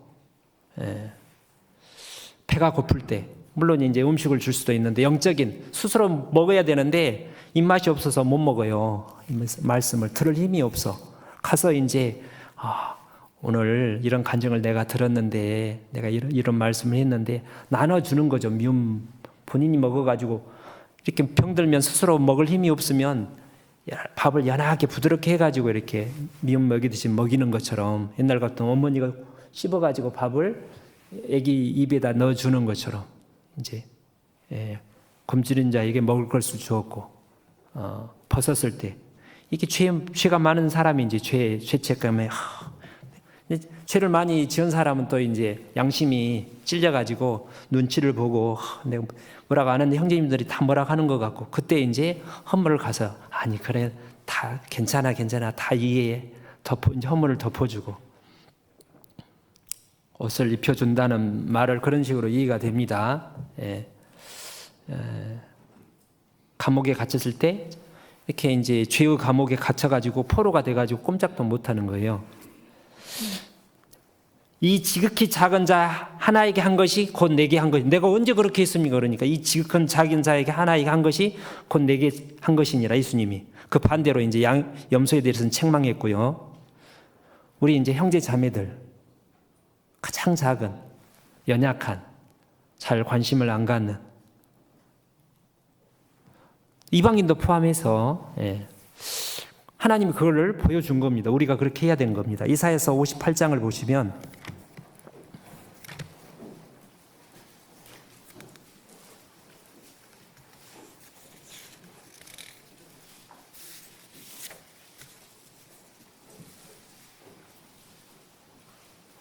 이사야서 58장 1절부터 읽겠습니다. 이사야서 58장 크게 외치라 아끼지 말라 내 목소리를 나팔같이 날려 내 백성에게 그 허물을 야곱 집에 그 죄를 구하라. 하나님 이사야 선지자를 통해서 당시 약 2700년 전에 이스라엘 백성들에게 가서 알려주라는 겁니다. 하나님 볼 때는 죄가 있는데 이 백성들은 그게 죄인지 모르고 있는 거예요. 그래서 깨우치라는 겁니다. 그게 무슨 죄냐면 2절에 그들이 이스라엘 백성들이 날마다 나를 찾아 나의 길을 알기를 즐거워함이 마치 의를 행하여 그 하나님의 규례를 폐하지 아니하는 나라 같아서 의로운 판단을 내게 구하며 하나님과 가까이 하기를 즐겨하며 잘하는 거잖아요. 막 이제 성전에 모여서 성경을 읽고 묵상을 하고 교제를 나누고 얼마나 잘하는 일입니까? 3절에 이르기를 우리가 금식하되 근데 이제 그 정도가 아니라 금식까지 하는 겁니다. 어떤 하나님의 뜻을 이루기 위해서 그렇게 하는데 하나님이 기도를 어떤 자기들의 소원 간절한 기도를 안 들어준다는 거예요. 불만이 많은 거예요. 그런데 주께서 보지 아니하시면 어찌미오며 우리가 마음을 괴롭게 하되 주께서 알아주지 아니하시면 어찌미니까 하느니라. 그래가지고 도대체 하나님이 좀 뭔가 부당하다. 좀 하나님이 그래서 이제 이사야 선지자한테 가서 깨우치라는 거예요. 뭘 깨우치냐면 이제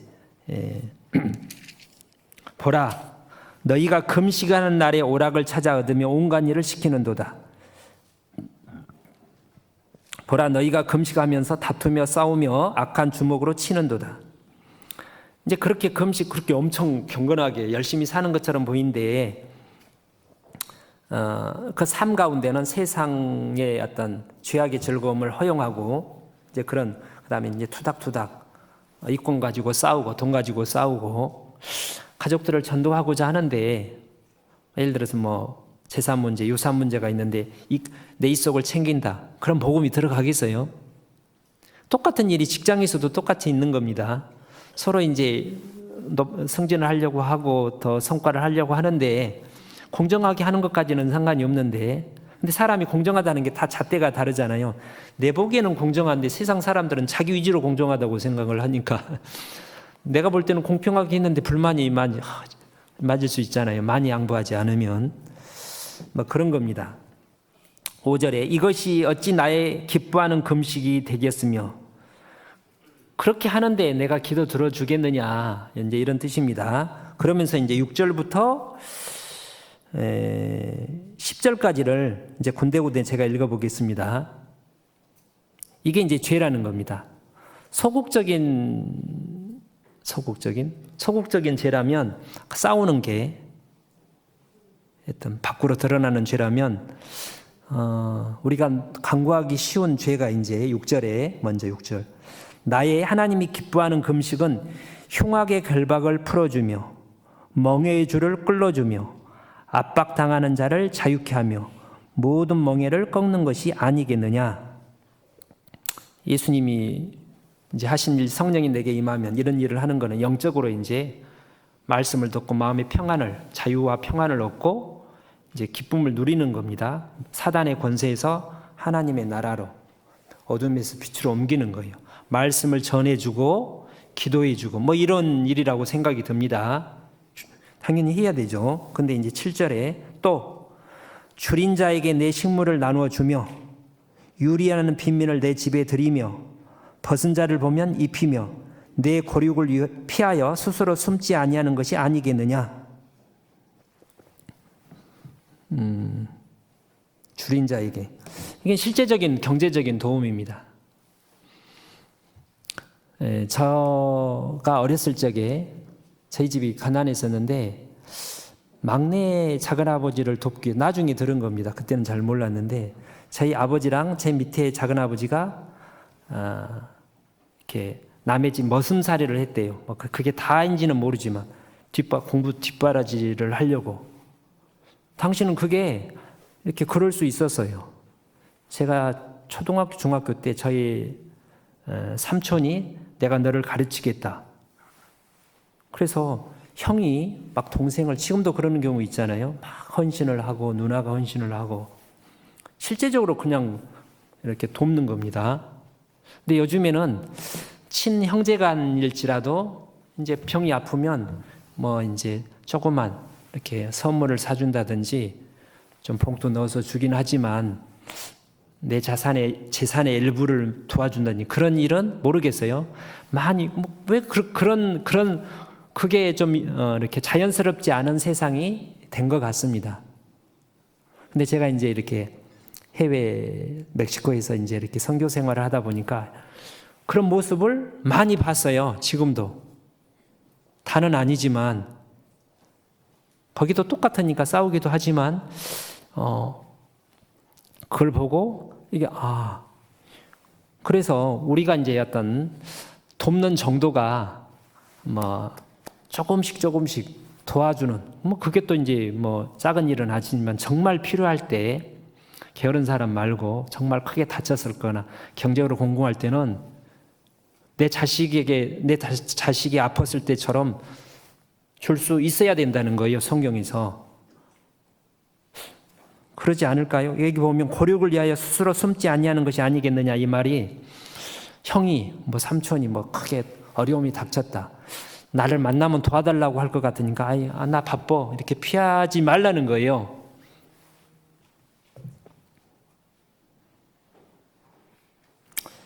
(8절에) 6절 7절 같이 하면 그리하면 내 빛이 아침같이 비칠 것이며. 이게 그 원어에 보니까 새벽 캄캄한데 이제 이렇게 여명이라고 그러죠. 햇볕이 쫙 오르면 해가 이렇게 어둠을 쫙 쪼갠다, 이런 의미가 있답니다. 빛이 아침같이 비칠 것이며 어둠 가운데 내 치료가 급속할 것이며 내 의가 내 앞에 행하고 여호와 영광이 내 뒤를 호위하리니. 우리가 세상의 빛이라고, 너희는 세상의 빛이라고 돼 있잖아요. 빛의 자녀들처럼 행하라. 빛의 자녀는 모든 착함과 의로움과 진실함이 있느니라. 착함과 의로움과 진실함이 있느니라. 이제 그게 뭐냐면 여기서는 복음도 전하지만 실질적인 필요할 때 도움을 줘야 된다. 그때 내가 부를 때 나 여호와가 응답하겠고 내가 부르짖을 때 말하기를 내가 여기 있다 하리라. 듣는다는 겁니다. 내 기도를. 요한일서 3장에 우리가 말과 혀로만 사랑하지 말고 행함과 진실함으로 하자, 이렇게 하고 그 뒤에 이렇게 되면 자기 글을 책망할 것이 없으면 하나님 앞에 담대함을 얻고 무엇이든지 구하는 바를 받나니, 그에게 받나니, 이렇게 돼 있어요. 어떻게 내가 기도할 때 하나님이 내 기도를 들어주시라는 담대함, 확신을 가질 수 있는가? 내가 정말 선행을 행할 때 형제 자매나 우리 가족이나 이웃들에게 말과 혀로만 아니요 진실로, 그러면 그거에 하나님을 기쁘게 하고, 그러면 이제 성령이 너희 가운데 있는 걸 알게 된다고 그랬거든요. 하나님 나에게 함께 하시구나, 하나님 내 기도를 들으시겠네, 확신을 더 쉽게 가질 수 있다는 겁니다. 그 다음에 9절에 만일 내가 너희 중에서 멍에와 손가락질과 허망한 말을 제하여 버리고, 이제 이렇게 손가락질, 비난하고 비판하고 막 흉보는 거잖아요.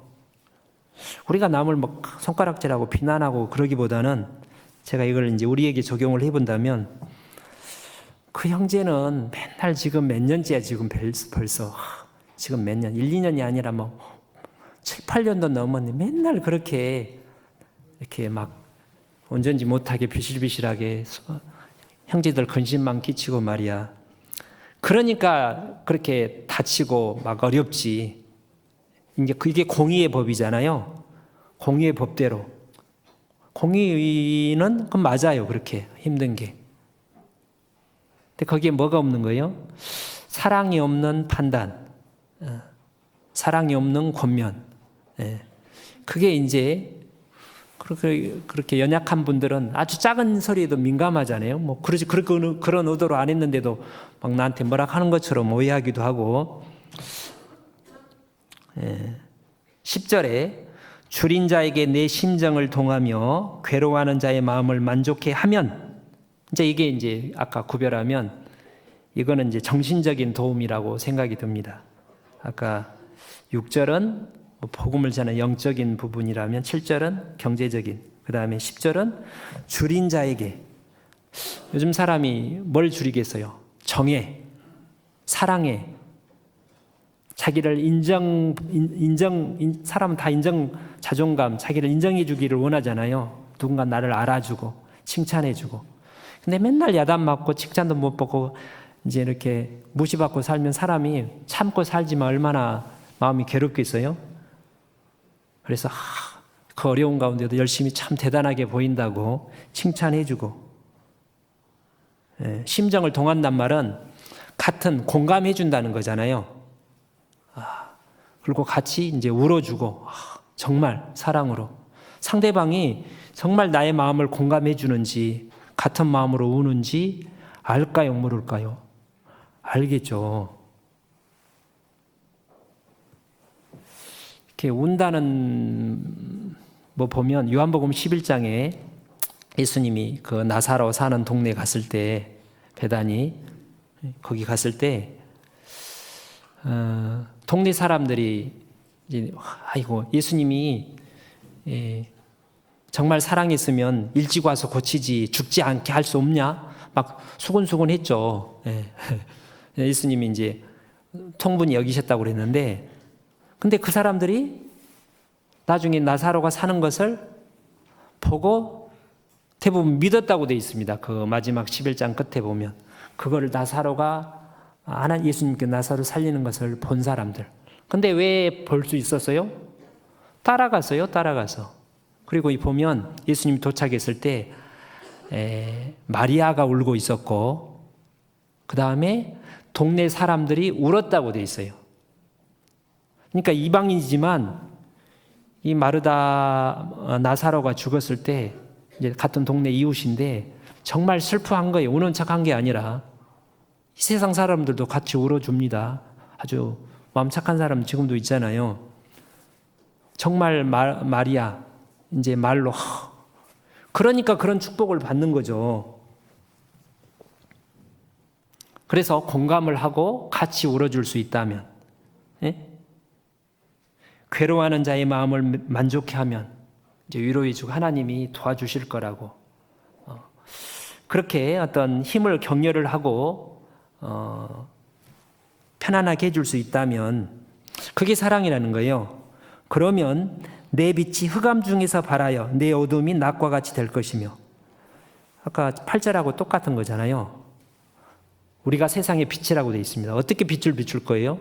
이런 선한 행실을 통해서 빛이 비춰주는 겁니다. 제가 이제 작년, 재작년에 들은 간증 중에 어떤 이방인이 아주 괴로운 분이 마음에 여러 가지, 지금은 자매인데 직장에 이제 처음 취직했는데 그 직장에서 이제 좀 먼이 되는 자매 뒤에 광채가 비추더래요. 곤받기 전에. 진짜 물리적인 광채는 아니겠죠. 근데 이상하게 생각했대요. 왜 그렇게 환하게 빛나는 거예요. 그래서 호감을 갖고 말은 안 했는데 나중에 초대할 때 이렇게 하는데,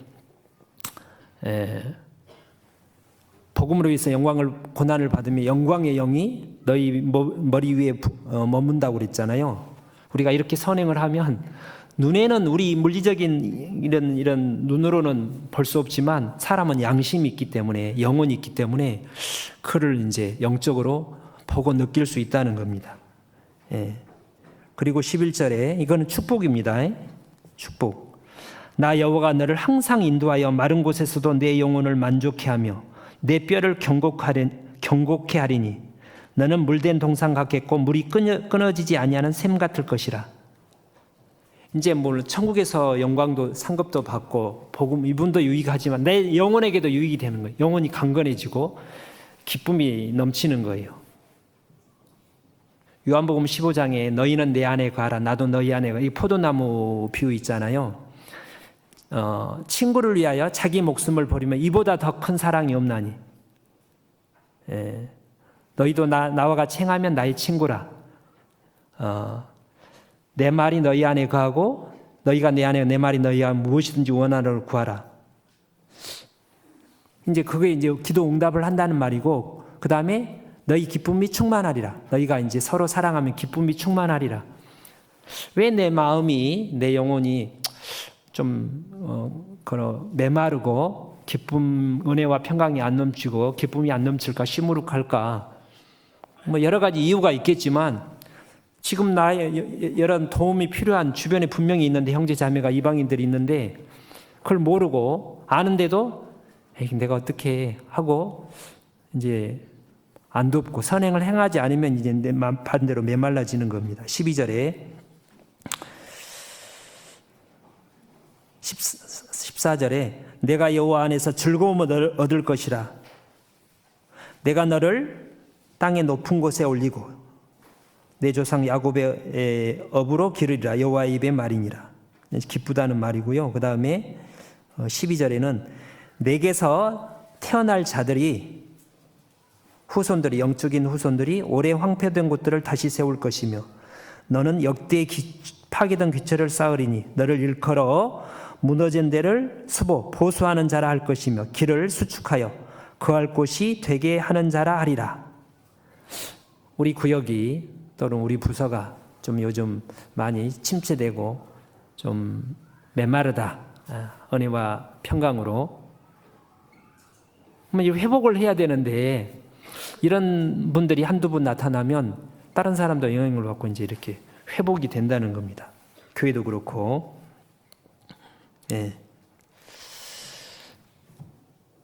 그래서 이제 다윗이 사울의 억울하게 뭐 잘못도 없는데 쫓겨 다녔을 때 사무엘상 20장에 21장이네요. 예. 요나단이 이렇게 찾아와서 피차 입을 맞추며 같이 울되 그랬어요. 같이 울었어요. 정말 사랑하니까. 그 뒤에도 뭐 이렇게 또 찾아가서 위로하고 격려를 했지 않습니까? 예. 아까 이제 말씀하신 나인성 과부 아들이 죽었을 때 과부만 울려 쫓아간 게 아니라 동네 사람들이 울었다는 말은 없는데 그걸 따라갔어요. 그러니까 과부 위로해 주려고 같이 가다가 예수님이 그 과부 아들 살리는 기적을 보고 대부분 믿었을 거 아니에요. 그죠? 예. 요한복음 15장을 보겠습니다. 요한복음 15장. 좀 전에 제가 암송을 잘 못했는데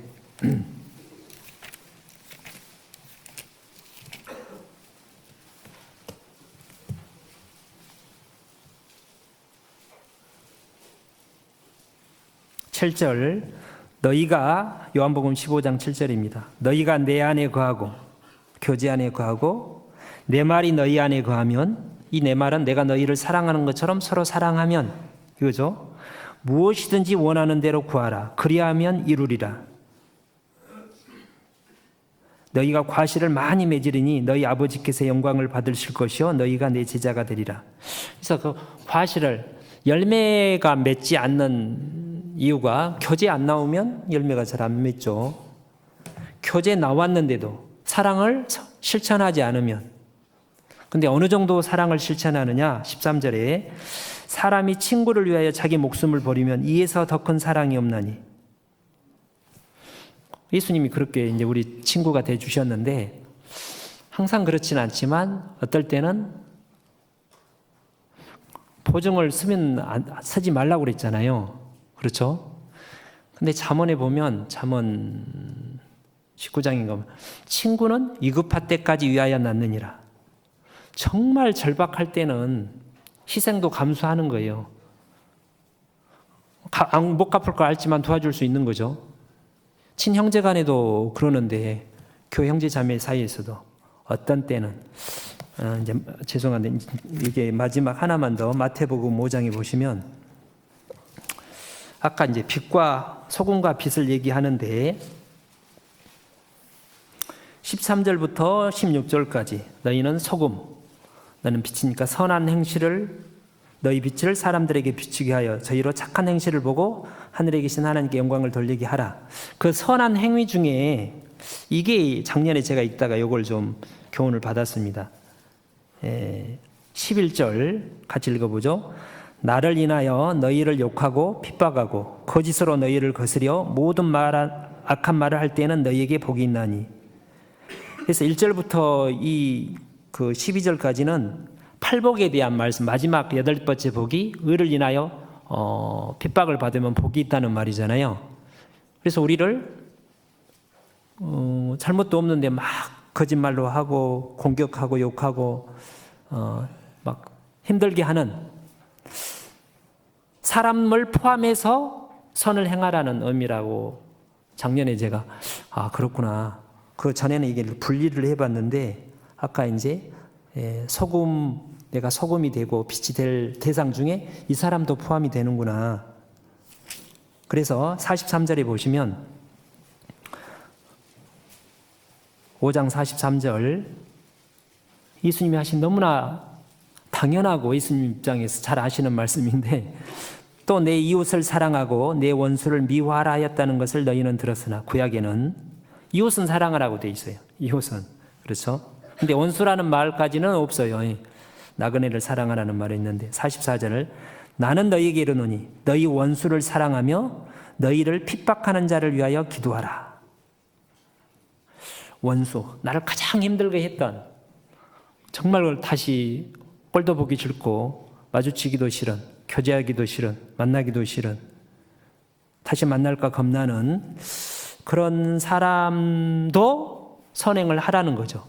예수님이 유다한테 그렇게 했던 것처럼 스데반이 돌아가 죽으면서 그 때문에 나중에 그 자리에 바울 사도가 있고 나중에 구원받아서 엄청 그게 자극이 끝까지 된 것 같습니다.